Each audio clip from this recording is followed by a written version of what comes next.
Assalamualaikum warahmatullahi wabarakatuh. Selamat pagi siswa kelas 6. Apa kabar semuanya? Semoga semua dalam keadaan sehat, kuat, dan semangat.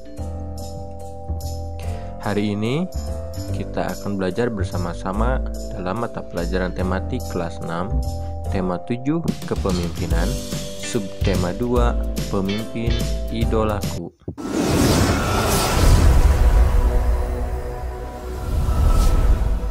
Sebelum kita memulai kegiatan pembelajaran, mari kita berdoa terlebih dahulu menurut agama dan kepercayaannya masing-masing. Berdoa dimulai. Selesai. Apakah kamu memiliki seorang pemimpin idola? Siapa pemimpin idolamu? Apa yang telah diperbuatnya sehingga ia dijadikan pemimpin idolamu? Tulislah pemimpin idolamu dan nilai-nilai kepemimpinan yang mencerminkan pengamalan nilai-nilai persatuan dan kesatuan. Jangan lupa menuliskan contoh kegiatan yang telah dilakukan.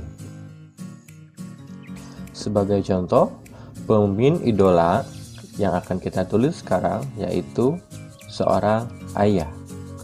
Pemimpin idola saya adalah ayah saya sendiri. Beliau orangnya ramah, supel, bergaul dengan semua orang tanpa membeda-bedakan. Agamis, selalu bersyukur, selalu optimis, dan selalu berpikiran positif. Adil, tegas, bahkan terhadap anaknya sendiri. Kegiatan yang saya senangi yang berasal dari beliau adalah program 1 jam bersama keluarga tanpa gadget. Jadi, setiap hari kami menghabiskan waktu bersama selama 1 jam tanpa gadget. Kegiatan yang kami lakukan bermacam-macam. Selama program 1 jam tanpa gadget tersebut, bisa berdiskusi sambil bersantai di teras rumah, rekreasi atau makan bersama keluarga atau kegiatan yang lainnya. Dengan kegiatan tersebut, maka timbul di antara kami sekeluarga rasa kebersamaan dan rasa persatuan.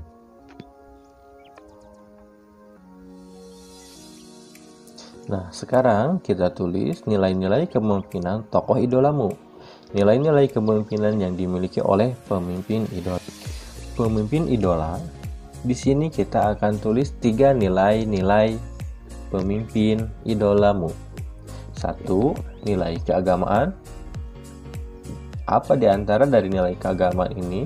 Selalu bersyukur, rajin beribadah. Itu ada 2 contoh. Untuk contoh ketiga, silahkan kamu tulis sendiri. Nilai kepribadian, ada tegas, ada disiplin. Nilai sosial, berbagi dengan sesama, menghargai sesama, baik secara agama ataupun secara ras dan budaya suku bangsa. Pemimpin idola dapat berasal dari berbagai kalangan. Apakah mereka bekerja di bidang politik, sosial, budaya, ekonomi, atau pendidikan? Kamu bisa mempelajari contoh yang diberikan. Di sini dituliskan ada 2 contoh pemimpin idola. Badru, posisi seorang kepala desa.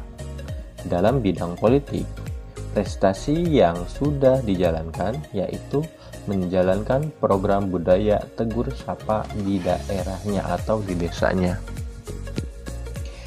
Umar Bakri, posisi seorang guru. Beliau bisa membuat apotek hidup di halaman sekolah.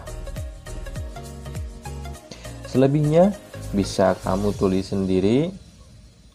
Tokoh-tokoh siapa saja atau idola pemimpin kamu di posisi apa saja, di bidang apa saja, dan prestasinya apa yang sudah ditorehkan.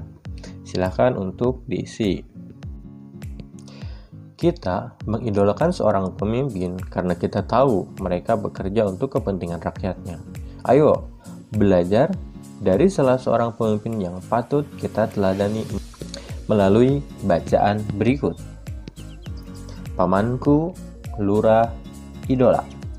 Ini cerita tentang pamanku, Badi namanya. Ia seorang lurah di desanya. Warga biasa memanggilnya dengan sebutan Pak Lurah, tetapi aku tahu mereka mengenal dekat. hormat, serta sayang kepada beliau. Walau menjabat sebagai lurah, pamanku hidup sederhana. Gaji dan fasilitas yang diperolehnya tidak digunakan untuk kepentingan pribadinya. Rumahnya tetap mungil, sederhana, hanya berlantai semen. Ah, untuk apa rumah mewah? Berlantai keramik, yang penting bersih dan nyaman saja. Lantai semen justru terasa lebih dingin kan? Ujarnya ketika aku mengomentari rumahnya. Ternyata, dari cerita bibi aku tahu, paman menyisihkan gajinya justru untuk meningkatkan kesejahteraan warganya. Dibangunnya balai belajar sederhana untuk tempat warga belajar membaca. Paman ingin warganya maju, ia ingin warganya melek informasi. Membaca merupakan salah satu cara untuk membuka pintu informasi. Bergantian dengan bibi, di sore hari, paman mengajar membaca di balai belajar. Ia sabar dan penuh canda, sehingga warga tak sungkan belajar dengannya. Kadang, warga seperti lupa bahwa sang guru adalah lurah, pejabat pemerintahan desa. Paman sedikit demi sedikit juga menyediakan berbagai buku di balai belajar. Berbagai buku disediakan, seperti buku bercocok tanam, pemeliharaan hewan, atau buku pengetahuan umum tersedia di sana. Ia selalu menyisihkan sebagian gajinya untuk membeli buku di pasar buku bekas. Bukan hanya memikirkan kesejahteraan warganya, pamanku juga selalu bermusyawarah dengan warga sebelum menentukan kebijakan. Aku ingat, pernah sekali waktu sekelompok investor datang menemui paman. Mereka ingin membangun toko swalayan di desa. Sebagai lurah, paman dapat saja langsung menyetujui. Tetapi paman justru mengumpulkan warga untuk berdiskusi. Dikemukakannya dampak positif dan negatif jika ada toko swalayan di desa mereka. Sebagian besar warga tidak setuju karena khawatir akan mengalahkan usaha kecil warga. Warung dan pasar tradisional akan tersaingi. Tanpa ragu, paman pun menolak rencana pembangunan toko swalayan tersebut.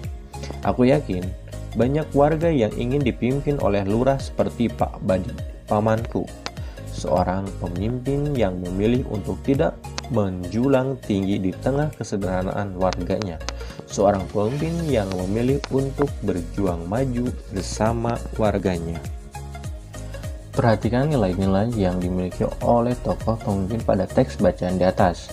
Sebagai seorang pemimpin, Pak Badi sedang mengamalkan nilai-nilai persatuan. Apa yang dilakukannya merupakan wujud dari cintanya terhadap tanah air. Berikut nilai-nilai yang terkandung dalam sila ketiga Pancasila, yaitu Persatuan Indonesia. 1. Sanggup dan rela berkorban untuk kepentingan bangsa dan negara apabila diperlukan. 2. Mengembangkan rasa cinta kepada tanah air dan bangsa. 3. Mengembangkan rasa kebanggaan berkebangsaan dan bertanah air Indonesia. 4. Mengembangkan persatuan Indonesia atas dasar Bhinneka Tunggal Ika. 5. Memajukan persatuan dan kesatuan Indonesia. Nah, apakah kamu telah menerapkan nilai-nilai persatuan? Tulislah contoh penerapan nilai-nilai persatuan saat kamu berada di sekolah. Jangan lupa sertakan manfaatnya bagimu dan lingkungan sekitarmu. Lurah idola, seperti tokoh dalam cerita sebelumnya, memang dicintai masyarakatnya. Penduduk dengan beragam latar belakang agama, sosial, suku bangsa, dan budaya dapat bersatu karena seorang lurah yang bekerja keras untuk penduduknya. Sebagai pelajar, kamu pun dapat melakukan kegiatan yang bermanfaat bagi lingkunganmu. Buatlah rencana pidato yang mengajak teman sekolahmu untuk membantu adik kelas atau warga di lingkungan rumah untuk belajar membaca. Susunlah naskah pidato dengan struktur penyusunan pidato yang telah dipelajari sebelumnya. Pemimpin yang dikagumi adalah mereka yang dipercaya oleh rakyatnya. Mereka bekerja untuk kepentingan rakyat dan memikirkan nasib rakyatnya. apa yang terjadi kalau pemimpin tidak amanah? Nah, kamu apakah bercita-cita menjadi seorang pemimpin? Mungkin menjadi seorang presiden, gubernur, bupati. Semoga segala cita-citamu, keinginanmu menjadi seorang pemimpin dapat tercapai dan terkabul doanya. Itu saja untuk kegiatan pembelajaran kali ini. Terima kasih. Wassalamualaikum warahmatullahi wabarakatuh.